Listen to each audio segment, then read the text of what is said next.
राम राम भाई सालन है। तो क्या हाल चाल आप सभी के। कंप्लीट वेब डेवलपमेंट के कोर्स में कुछ नए तरीके से आज फिर कुछ नया सीखेंगे। उससे पहले आप चैनल को सब्सक्राइब, वीडियो को लाइक जरूर कर लेना और उसके साथ साथ टेलीग्राम चैनल को भी फॉलो कर लेना, जिसका लिंक डिस्क्रिप्शन में है, क्योंकि पीपीटी आपको वहीं पर मिलेगी।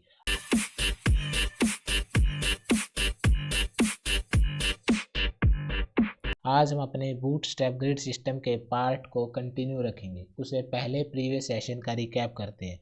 तो प्रीवियस सेशन में सबसे पहले हमने कॉलम रैपिंग के कंसेप्ट को देखा था। मतलब ये है कि जब आप ओवरऑल 12 कॉलम से ज़्यादा का स्पेस कैरी करेंगे तो आपका जो कंसीडर किया हुआ आउटपुट है वो क्या है, नई लाइन में आ जाएगा, राइट।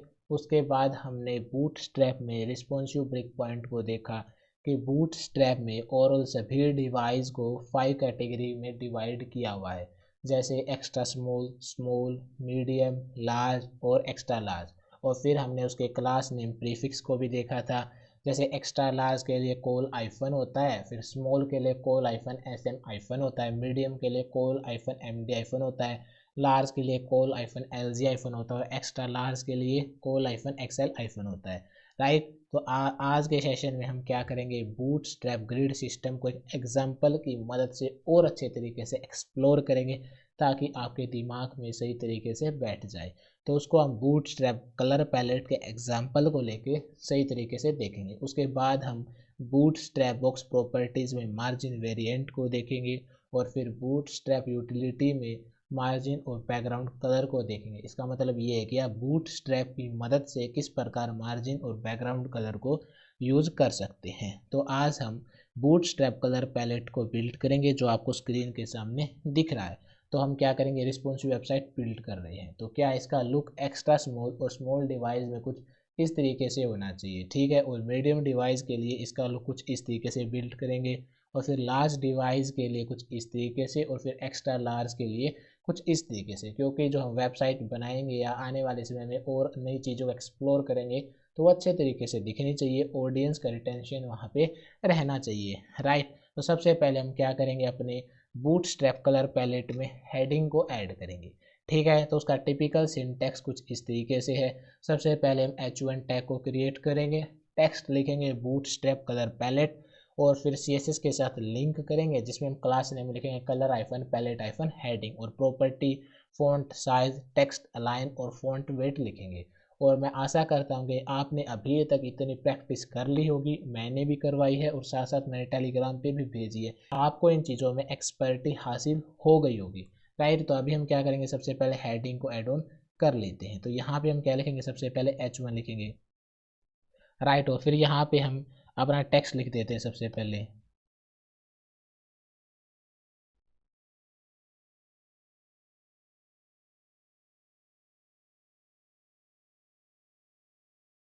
राइट। फिर यहाँ पे हम लिंक करने के लिए क्लास और डबल कोट्स में फिर उसकी वैल्यू लिखेंगे, राइट। तो यहाँ पे हम लिख देंगे colour hyphen palette hyphen heading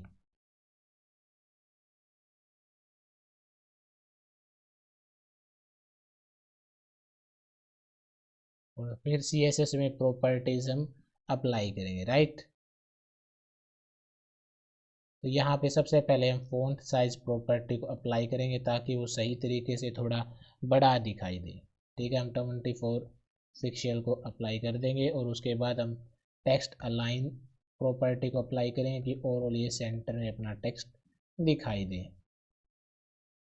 right. और उसके बाद हम क्या करेंगे, फ़ॉन्ट वेट बोल्ड और इसके अलावा आप नॉर्मल या 100 से लेके 900 तक की वैल्यू भी लिख सकते हैं। मैं साथ साथ आपका रिवीजन भी करवाता हूँ ताकि आपके दिमाग में हमेशा रहे, क्योंकि अपना एक ही मोटिव है, रिसोर्स मिनिमम हो लेकिन रिवीजन मैक्सिमम टाइम होनी चाहिए, ठीक है। तो हमने कलर पैलेट को बिल्ड कर लिया, एक बार इसका आउटपुट देख लेते हैं। तो ये आपको यहाँ पे बूटस्ट्रैप कलर पैलेट लिखा हुआ ज़रूर दिखाई दे रहा है, राइट। ये देखिए, अभी इसको मैं छोटे साइज़ में कन्वर्ट कर देता हूँ। तो अब हम यहाँ पे क्या करेंगे, सबसे पहले अपने स्लाइड के सेक्शन में चलेंगे फिर आगे की तरफ बढ़ेंगे। तो अब हम क्या करेंगे, अपने कलर बॉक्सेस को ऐड ऑन करेंगे, वन बाय वन करके अपने कलर बॉक्सेस को ऐड ऑन करेंगे, राइट।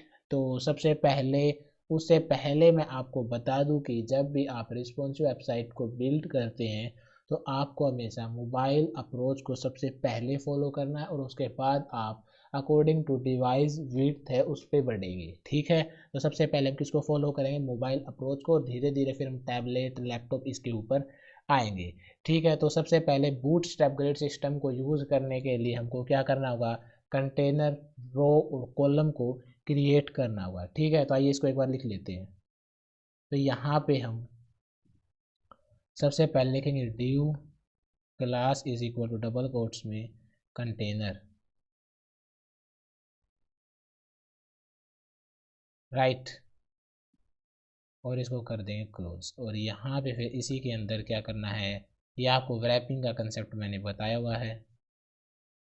रो को क्रिएट करेंगे और फिर इसके अंदर कॉलम, और कॉलम में हम क्या लिख रहे हैं, कोल -12 क्यों लिख रहे हैं, ताकि ये ओवरऑल कंप्लीट स्पेस को कैरी कर ले, मैक्सिमम अक्रॉस द पेज कितना स्पेस कैरी करवा सकते हैं, 12 तक का, क्योंकि हम सबसे पहले किसको बिल्ड करेंगे, एक्स्ट्रा स्मॉल और स्मॉल डिवाइस को बिल्ड करेंगे। राइट, तो हमने इसको अप्लाई कर लिया। अब हम क्या करेंगे, बैकग्राउंड कलर को ऐड ऑन करेंगे।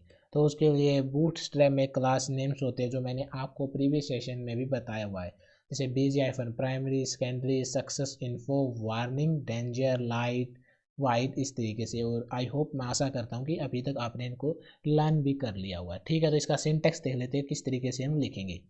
सबसे पहले कंटेनर को क्रिएट करेंगे और कंटेनर में हम एक क्लास नेम्स की प्रॉपर्टी भी अप्लाई करेंगे, क्योंकि हम अपने जो आउटपुट को और ब्यूटीफुल बनाएंगे। BG-प्राइमरी से बैकग्राउंड कलर तो आ ही जाएगा। फिर हम कलर बॉक्स से क्या करेंगे, पैडिंग देंगे कि लेफ्ट राइट अप टॉप और बॉटम में क्या हो जाए, गैप क्रिएट हो जाए। ठीक है, फिर हम क्या लिखेंगे, टेक्स्ट लिखेंगे, और फिर उसमें हम कलर वाइट लिखना है, क्योंकि आपको इधर दिख रहा होगा, पीछे सेशन में भी दिखा दूंगा कि उसमें वाइट है, और फिर फॉन्ट साइज क्या है, 20 पिक्सल है।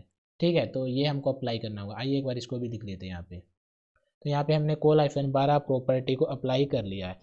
अब यहाँ पे एक कंटेनर को क्रिएट करेंगे इसके अंदर, और यहाँ पे सबसे पहले हम क्या लिखेंगे, कलर-बॉक्स, और फिर बूटस्ट्रैप में जो क्लास नेम्स है उसको यूज करेंगे BG-प्राइमरी, राइट, और अपने कंटेनर को बंद किया। और इसके अंदर हमको पैराग्राफ भी क्रिएट करना है, और यहाँ पे हम क्या लिखेंगे, प्राइमरी। ठीक है, और साथ ही साथ यहाँ पे भी हम प्रॉपर्टी लिख देते हैं जो हमको क्रिएट करना है। क्या लिखेंगे यहाँ पे, क्लास नेम। ठीक है, उससे पहले एक बार अपने आउटपुट को देख लेते हैं, बिन प्रॉपर्टी अप्लाई ये कैसे दिख रहा है। ये कुछ इस तरीके से दिख रहा है, क्योंकि अभी तक हमने प्रॉपर्टीज़ को अप्लाई नहीं किया है और ये अच्छे तरीके से भी नहीं दिख रहा है। इसलिए हम क्या करेंगे, CSS में प्रॉपर्टी 1 बाय 1 करके लिखेंगे। तो यहीं से कलर बॉक्स को कॉपी कर लेते हैं।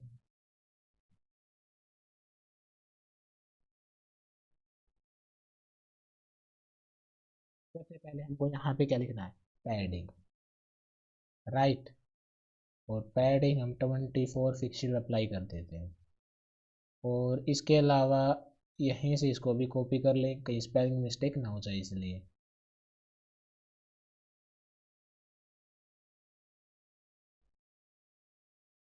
यहाँ पे हमको क्या करना है, सबसे पहले कलर को वाइट अप्लाई करना है, तो वाइट प्रॉपर्टी लिखी।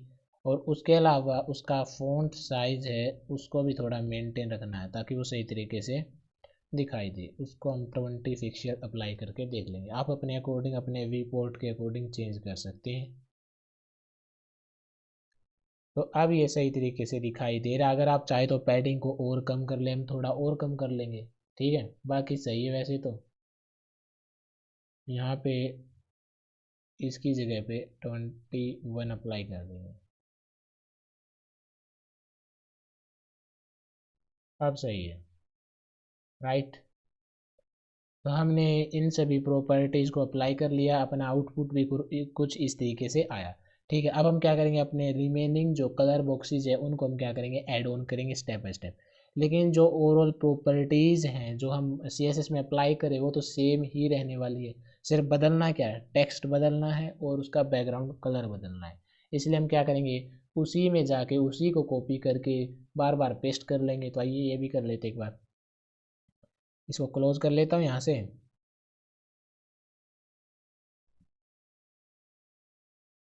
और इनके अंदर स्पेस क्रिएट कर देते ताकि अच्छे तरीके से दिख जाए तुमको भी।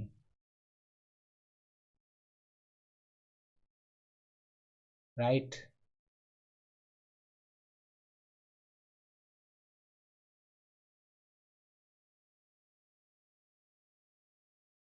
ये हमने अप्लाई कर लिया, कॉपी कर दिया। तो वन बाय वन क्या करेंगे, अब सबसे पहले कलर बदलेंगे, बैकग्राउंड कलर, और उसके बाद क्या करेंगे, टेक्स्ट को बदलेंगे। तो पहले वाला तो सही है, तो अब सेकंड वाले को ओपन करेंगे। यहाँ पे हमको क्या लिखना है, प्राइमरी को इरेज करके क्या लिखेंगे, सेकेंडरी। राइट। और बीजी कलर भी हमको क्या करना है, सेकेंडरी अप्लाई करना है। और स्पेलिंग मिस्टेक बहुत इंपॉर्टेंट है, अगर हो गई तो दिमाग गर्म होगा आपका। और फिर यहाँ पे हम क्या लिखेंगे, अब उसके बाद कौन सा अप्लाई करेंगे, सक्सेस। और यहाँ से भी राइट। और अब सक्सेस के बाद अब इसको भी इरेज कर दें। अब कौन सा अप्लाई करेंगे, इन्फो।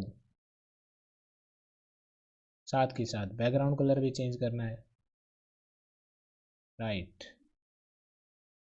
अब इसको ओपन करेंगे, इन्फो के बाद कौन सा लिखना है, येलो। येलो मतलब वार्निंग वाला। Right, warning.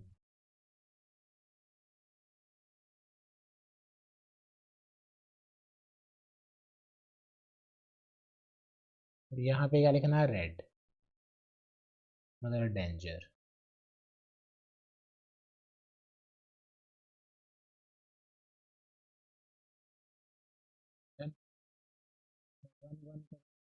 चेंज कर दिया। अभी एक बार अपने आउटपुट को भी देख लेते हैं। तो अपना आउटपुट ऐसे आ गया है, ठीक है। ओवरऑल जो पैडिंग थी वो तो सेम ही है, हमने चेंज क्या किया, सिर्फ टेक्स्ट को और बैकग्राउंड कलर को चेंज किया। और अपना आउटपुट एक्स्ट्रा स्मॉल और स्मॉल डिवाइसेस में कुछ इस तरीके से आया। राइट। अभी हमको क्या करना है, इनमें गैप क्रिएट करना है। लेकिन उससे पहले मैं आपको बता दूं कि आपको लेफ्ट में और राइट में गैप दिखाई दे रहा होगा। तो इसका मेन रीज़न क्या है कि जब भी आप बूट स्ट्रैप ग्रिड सिस्टम को यूज़ करते हैं ना, तो वो ऑटोमेटिक लेफ्ट में और राइट में आपके डिवाइस या वी पोर्ट के अकॉर्डिंग ऑटोमेटिक क्या करता है, वो स्पेस को कैरी कर देता है लेफ्ट में और राइट में। ठीक है, अगर आपने अभी क्वेश्चन आपके दिमाग में था तो सही बात, नहीं था तो भी कोई दिक्कत नहीं है, मैंने आपको बता दिया। छोटे से छोटा डाउट भी आपके लिए मैं नहीं छोड़ूंगा। ठीक है, तो अभी हमको क्या करना है, इसमें गैप को क्रिएट करना है। ठीक है, क्योंकि अभी सही तरीके से दिखाई नहीं दे रहे, गैप क्रिएट करना पड़ेगा। तो उसके लिए हम क्या करेंगे, मार्जिन प्रॉपर्टी को यूज करेंगे। क्योंकि अगर हमको बॉर्डर के अंदर मतलब गैप लाना तो हम क्या करते हैं, पैडिंग को यूज करते हैं। अब बाहर हमको क्रिएट करना है तो हम क्या करेंगे, मार्जिन प्रॉपर्टी को यूज करेंगे। ये बात आपको पता है। उसमें भी आप specific margin top bottom left और राइट को यूज कर सकते हैं। हम कौन सी प्रॉपर्टी अप्लाई करेंगे, बॉटम, क्योंकि हमको नीचे की तरफ क्या करना है, मार्जिन अप्लाई करनी है, गैप को क्रिएट करना है। तो इसलिए हम क्या करेंगे, कॉलम आइफन स्पेसिंग नाम से सिलेक्टर को क्रिएट करेंगे और वहाँ पे मार्जिन आइफन बॉटम नाम की प्रॉपर्टी को यूज करेंगे। तो आइए इसको भी लिख लेते हैं यहाँ पे। तो यहाँ पे सबसे पहले यहीं पे लिख लेते हैं हम, यहाँ पे कॉलम आइफन स्पेसिंग, और सभी पे अप्लाई कर देते हैं।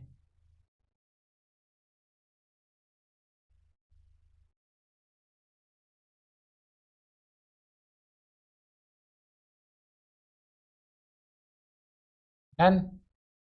और अब यही हमको CSS में भी प्रॉपर्टी अप्लाई करनी होगी। तो यहाँ पे हमको क्या करना है, मार्जिन, और मार्जिन को हम 20 फिक्सेड अप्लाई करके देख लेते कहीं 30 ज़्यादा ना हो जाए। ठीक है, तो ये है 20 फिक्सेड सही दिखाई दे रही है, नीचे की तरफ मार्जिन आ गई। ठीक है, अब वापस अपने स्लाइड के सेक्शन में चलते हैं। तो हमने अप्लाई किया, अपना आउटपुट भी कुछ इस तरीके से आया। ठीक है, और उसके अलावा मैं बता दूं कि आप मार्जिन को बूट स्ट्रैप की मदद से भी अप्लाई कर सकते हैं। जैसे हम CSS में क्या लिखते हैं, मार्जिन, फिर फिक्सर अप्लाई करते हैं। यहाँ पे आप डायरेक्टली क्या लिख सकते हैं, M आइफन, और टॉप के लिए आप वहाँ पे मार्जिन आइफन टॉप लिखते हैं। यहाँ पे क्या लिखेंगे, MP आइफन स्टार, और राइट के लिए MR-, बॉटम के लिए MB-, और लेफ्ट के लिए ML-, और स्टार क्या है, यहाँ पे रेंज है। आप जैसे हमने बूटस्ट्रैप ग्रिड सिस्टम में देखा था, आप 0 से लेकर 12 तक की रेंज अप्लाई कर सकते हैं। इसी प्रकार आप मार्जिन हो या पैडिंग हो, दोनों पे आप क्या है 0 से लेके 5 तक की रेंज को अप्लाई कर सकते हैं। 5 से ऊपर आप अप्लाई नहीं कर सकते हैं। मैं बता देता हूँ अभी आपको कि आपका शैतानी दिमाग सोचे कि 5 से ऊपर अप्लाई करके देख लेते हैं। 0 से 5 तक ही आप अप्लाई कर सकते हैं, ठीक है। जैसे आप लिखेंगे M-0 तो उसकी वैल्यू क्या होगी 0। आपने लिखा M-1 तो उसकी वैल्यू क्या होगी 0.25 की मल्टीप्लाई स्पेसर के साथ होगी। और स्पेसर एक वेरिएबल है और इसकी डिफ़ॉल्ट वैल्यू 16 फिक्शियल होती है। और इसके अलावा आप इसकी वैल्यू चेंज भी कर सकते हैं, जिसको हम अपकमिंग सेशन में सीखेंगे, क्योंकि अभी आपके दिमाग और भेजे में नहीं घुसेगा। तो अभी आप यही मंजूर कर लें कि स्पेसर की वैल्यू बाय डिफ़ॉल्ट 16 फिक्शियल होती है। तो जब आपने M-1 लिखा तो 0.25 की 16 के साथ मल्टीप्लाई होकर आपका आउटपुट फिक्शियल में आ जाएगा। इसी प्रकार जब आपने M-3 लिखा तो 1 की मल्टीप्लाई होगी स्पेशल से, तो क्या होगा 16 फिक्शियल आएगा। तो ये मैं बता रहा हूँ। तो आप M-, इस प्रकार यूज़ करके बूटस्ट्रैप में मार्जिन को अप्लाई कर सकते हैं, राइट। तो अब हम क्या करेंगे, जो हमने कॉलम स्पेसिंग प्रॉपर्टी अप्लाई की थी वहाँ पे HTML में उसको हटा देंगे और वहाँ से हम क्या लिख देंगे MB-3 अप्लाई कर देंगे, ठीक है। तो आइए, तो यहाँ पे हम इसको इरेज कर देंगे। तो ये अपना क्या करेगा, टाइम को बचाएगा, बार बार वहाँ पे आपको अप्लाई करने की ज़रूरत नहीं होगी। सीधा आप HTML में अप्लाई करें, ऑटोमेटिक पैडिंग भी आ जाएगी और मार्जिन भी आ जाएगा।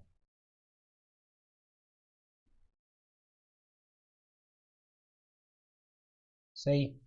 और अब आपको आउटपुट पे दिखा देता हूँ, ठीक है। मार्जिन गायब हो गया। अब हम यहाँ पे क्या करेंगे, step by step margin bottom iPhone value क्या लिखेंगे 3, ठीक है। और ये देखिए, और अगर फिर भी आपको समझ में नहीं आ रहा है तो प्लीज़ कमेंट सेक्शन में ज़रूर लिखें। आपके लिए ही ये कंटेंट है, और वर्क किया जाएगा, लेकिन मेरे हर छोटे भाई को सही तरीके से और एक अच्छा कंटेंट दिया जाएगा। तो प्लीज़ कमेंट सेक्शन में ज़रूर बताया करो। अच्छा नहीं लगता, आप वीडियो देख के निकल जाते हैं लेकिन आप कमेंट नहीं करते हैं। दिल बनाए कुछ भी लिखे भाई, कमेंट में ज़रूर लिखा करो। अच्छा लगता है भाई कि बंदों ने रिस्पॉन्स दिया है, ठीक है। तो हमने MB-3 अप्लाई किया और क्या हुआ, गैप आ गया। तो आप इस प्रकार बूटस्ट्रैप की मदद से मार्जिन हो या पैडिंग दोनों प्रॉपर्टीज़ को अप्लाई कर सकते हैं। हमने अप्लाई किया, अपना आउटपुट कुछ इस तरीके से आया। तो हमने अभी तक क्या किया है, स्मॉल और जो एक्स्ट्रा स्मॉल डिवाइस है उसके लिए अपना आउटपुट रेडी कर लिया है। अब हम क्या करेंगे, इसको मीडियम डिवाइस के लिए क्रिएट करेंगे और उसके लिए क्लास नेम प्रीफिक्स क्या होता है, call-md-, राइट, आपने लर्न कर लिया होगा। तो इसके लिए हम क्या करेंगे, ओवरऑल कितना ग्रेड सिस्टम होता है, कोर 12 तक का ही होता है, राइट। अक्रॉस दी पेज क्या करेगा वो 12 तक का स्पेस कैरी करेगा। तो हमको क्या करना है, साइड बाय साइड दो क्लास को अरेंज करना, मतलब जो कलर है उनको लगाना। तो हम क्या करेंगे, वहाँ पे 6 का स्पेस कैरी करवा देंगे, तो दोनों आ जाएंगे। 6 ये कैरी कर लेगा, 6 ये कैरी कर लेगा, ठीक है। तो कैसे लिखेंगे हम, call-md-6, तो 6 करके, क्योंकि अक्रॉस द पेज 12 होगा तो 6 का ऐसे कैरी हो जाएगा। तो 3 लाइन में ये दोनों, ये मतलब 6 के 6 वैप हो जाएंगे, राइट। तो आइए इसको भी अप्लाई कर लेंगे, ठीक है। और एक इजी लैंग्वेज में आपको पढ़ा रहा हूँ, ठीक है, कि ताकि आपको समझ में आ जाए। तो यहाँ पे हम क्या लिखेंगे, call-md-,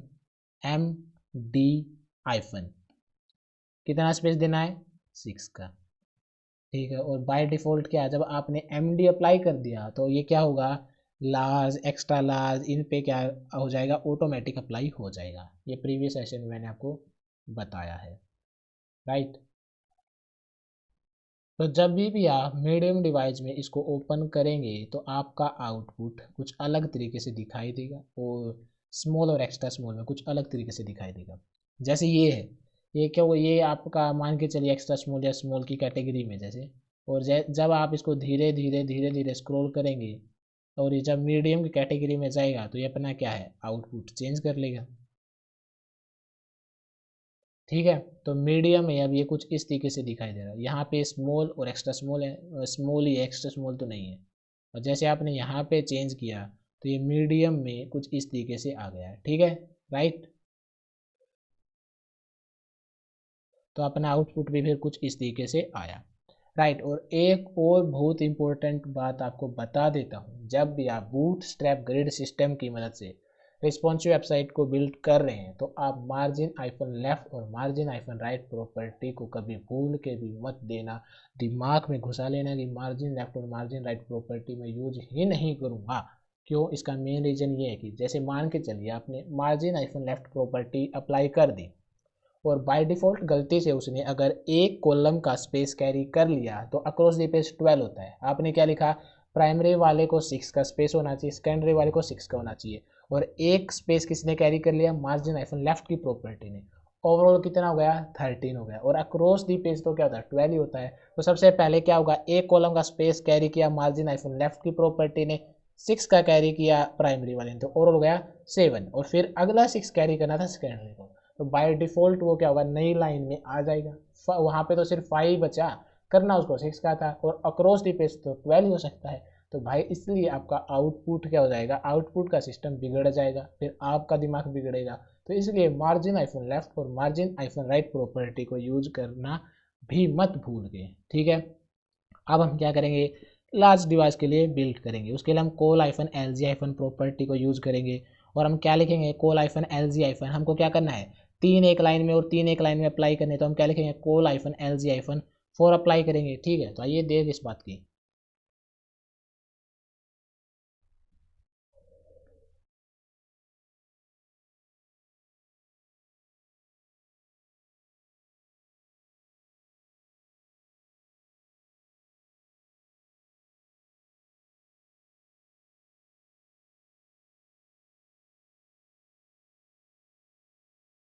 डन। अब अपने आउटपुट को देख लेते एक बार। तो जैसे यहाँ तक ये स्मॉल था, मीडियम था, अभी हमको क्या किया? लार्ज पे अप्लाई किया है। तो जैसे जैसे आप इसको लेके जाएंगे, ये देखिए अब ये लार्ज की कैटेगरी आ गई, तो अपना आउटपुट ऐसा आया। मीडियम में कुछ इस तरीके से आया, स्मॉल में, एक्स्ट्रा स्मॉल में कुछ इस तरीके से था, ठीक है। समझ में आ गया होगा आपको, राइट। तो अपना आउटपुट फिर कुछ इस तरीके से आया था। अब हम क्या करेंगे? इसको एक ही बचा है, एक्स्ट्रा लार्ज के लिए बिल्ड करेंगे। उसका क्लास नेम प्रीफिक्स क्या होता है? कोल आइफन एक्सएल आइफन होता है, राइट। तो इसलिए हम क्या प्रॉपर्टी को अप्लाई करेंगे? क्या चाहिए? 4 एक लाइन में और 2 एक लाइन में, इसलिए हम क्या लिखेंगे? कोल आइफन एक्सएल आइफन 3, 3 3 3 3 करके 12 हो जाएगा, 3 3 वाले नीचे में आ जाएंगे। तो आइए इसको भी एक बार अप्लाई कर लेते हैं, ठीक है।